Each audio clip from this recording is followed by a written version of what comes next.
Um dos julgamentos mais importantes e polêmicos da história do Supremo Tribunal Federal. O programa Grandes Julgamentos do STF apresenta a decisão da mais alta corte do país, que concluiu que a propagação de ideias discriminatórias ao povo judeu é crime de racismo. A decisão de 2003 foi durante o julgamento de um habeas corpus em favor do editor Siegfried Ellwanger, condenado pelo Tribunal de Justiça do Rio Grande do Sul por publicar obras com conteúdo antissemita. Foram 9 meses de debates que dividiram os ministros do Supremo e os maiores especialistas em direito civil do país. Shalom a todos os irmãos.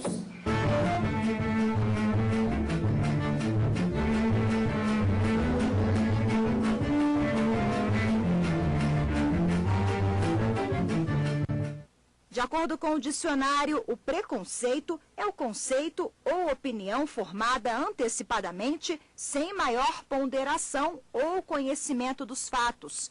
É uma ideia pré-concebida de algo ou de alguma pessoa. Eu acho que existe intolerância, por isso que tem o preconceito, né? A pessoa não aceita que o outro seja diferente dele, né? Tenha uma cor diferente ou tenha uma opção sexual diferente. Preconceito é uma discriminação inútil, irresponsável, que não tem mais cabimento na sociedade atual, deveria deixar de existir há muito tempo. É um pré-conceito das coisas, das pessoas, sem você saber do que se trata, você já conceituar e dizer e definir o que é, sem conhecer. O preconceito e a falta de informação caminham lado a lado, e talvez esse seja um dos principais motivos para um estigma histórico existente no Brasil e no mundo, que é o preconceito contra o povo judeu e o judaísmo. A religião judaica é uma crença monoteísta, ou seja, em um só Deus, que se apoia em 3 pilares: na Torá, a Bíblia hebraica, nas boas ações e na adoração. O judaísmo é a mais antiga das 4 religiões monoteístas do mundo, mas é a que tem o menor número de fiéis.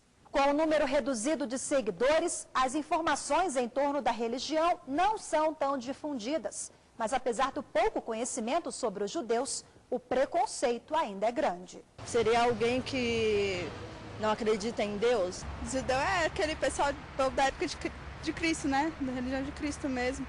Eles são um pouquinho diferentes do católico, né? O judeu é uma pessoa que acredita em Deus, mas às vezes não pratica a lei de Deus. O preconceito e o ódio contra os judeus são definidos pela palavra antissemitismo. O Holocausto é o exemplo mais radical de antissemitismo na história. Foi quando, entre 1933 e 1945, apoiados pelo governo, nazistas da Alemanha perseguiram e exterminaram cerca de 6 milhões de judeus da Europa.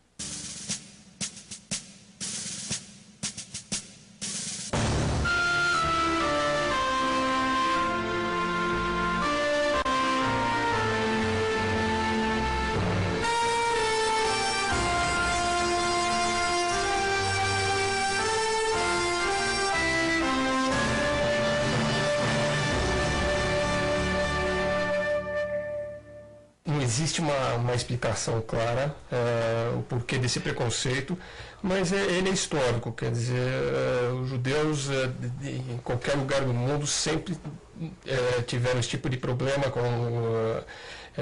com preconceitos, e é uma coisa que faz parte da cultura mundial, e eu acho que o judeu está acostumado, inclusive, com esse problema. O que a gente costuma fazer no nosso trabalho diário aqui é separar o preconceito que advém do mal instruído, do mal informado, daquele que está com efetiva intenção de cometer o crime.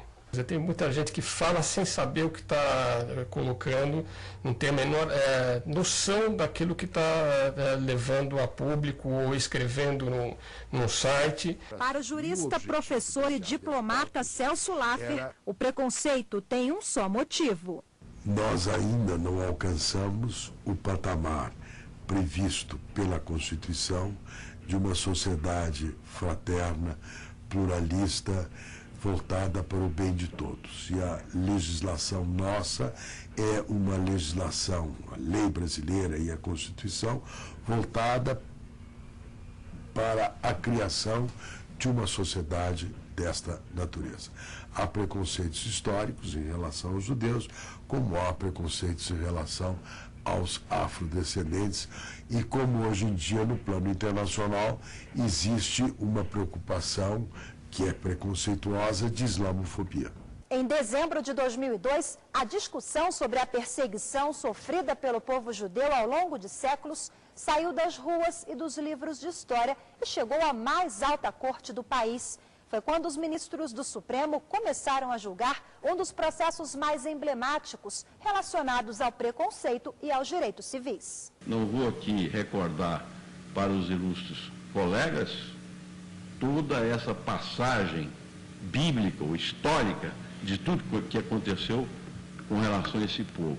Mas, em face exatamente dessa situação, cria-se inclusive no vernáculo a palavra judiar, o verbo judiar. Por que o verbo judiar? Porque os judeus teriam judiado com Cristo. E há uma separação no mundo. Até hoje é judiaria. Pois ainda tem essa expressão que é plenamente vernacular. O sofrimento desse povo. Se a gente for catalogar tudo que tem passado o povo judeu, desde a época que Abraão saiu de Ur até hoje, nós vamos presenciar repetidos episódios, os mais dramáticos, os mais tristes, envolvendo, não uma raça, mas envolvendo esse povo. E a mais dura, a mais triste, a mais cruel, aquela que nos deixou marcado para o resto da vida, foi a Segunda Guerra Mundial. Por quê? 6 milhões de judeus foram levados aos fornos crematórios.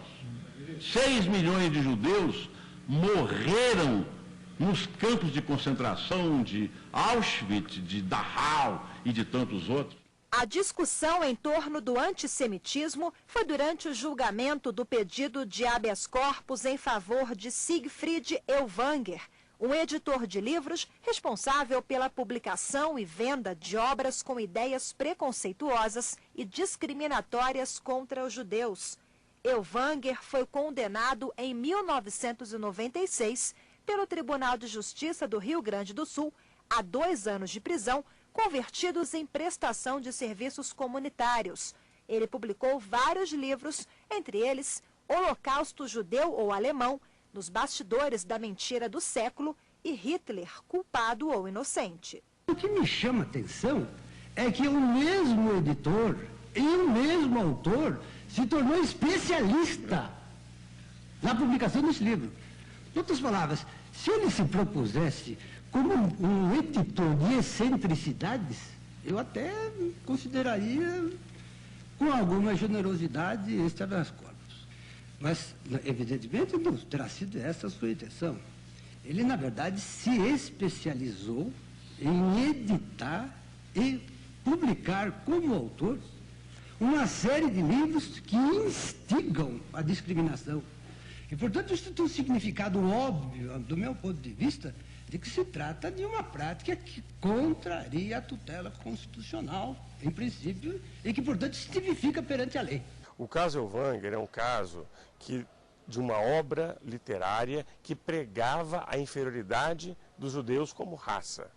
Ou seja, era uma obra que pregava uma discriminação direta, que dizia que havia uma raça, muito embora esse conceito não exista biologicamente, ele existe socialmente, dizia que essa raça era inferior e, portanto, isso justificaria uma série de atos contra os judeus. Ellwanger foi condenado pelo crime de racismo, primeiro pelo Tribunal de Justiça do Rio Grande do Sul, depois pelo Superior Tribunal de Justiça, que manteve a decisão anterior do Tribunal Gaúcho, e em mais uma tentativa de reverter a decisão contra ele, recorreu ao Supremo. O habeas corpus foi impetrado pelo advogado do Ellwanger, que dizia basicamente o seguinte: os judeus não são uma raça, logo o crime não é um crime da prática do racismo. E o objetivo desse habeas corpus era lidar com o problema da imprescritibilidade. O crime da prática de racismo, nos termos próprios da Constituição, é um crime imprescritível e, ao procurar afastar a existência de um crime da prática do racismo, buscava o advogado do Elvanger eliminar o tema da imprescritibilidade e, com isso, naturalmente, equacionar a situação pessoal do seu cliente. Na verdade, o que os advogados do acusado tentaram é achar uma saída como defesa. No caso específico, sem querer entrar na parte filosófica, ele, na verdade, cometeu realmente o crime.